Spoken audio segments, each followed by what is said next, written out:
ఆకలి కొనిన వారికి ఆహారమును దయచేవాడు దేవుడే. 146వ కీర్తన 7వ వచనం. సింహపు పిల్లలు లేవి వలన ఆకలి కొనును గాని దేవునిని ఆశ్రయించిన వారికి ఏదియు కొదువై ఉండదు. ఆకాశములో ఉన్నటువంటి పక్షులు వాటికి ఆహారమును సిద్ధపరచువాడు దేవుడే.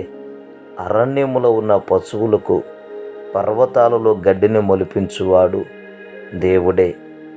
అరణ్యములో ఉన్నటువంటి ఇజ్రాయేలు ప్రజలకు ఎవరూ ఎన్నడూ తిననటువంటి శ్రేష్టమైన మన్నాని కురిపించి వారి ఆకలిని తీర్చింది దేవుడే.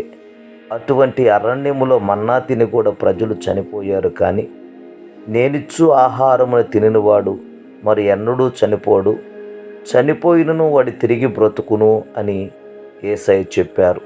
పరలోకము నుంచి మనకు అనుగ్రహించబడినటువంటి మన్నా ప్రభు అయినటువంటి యేసుక్రీస్తు వారే. ఆ యేసుక్రీస్తును బట్టి మన ఆకలి మనందరి జీవితాల్లో తీర్చబడునుగాక. ప్రతి కొదువులన్నీ కూడా తీర్చబడునుగాక. ఆమేన్.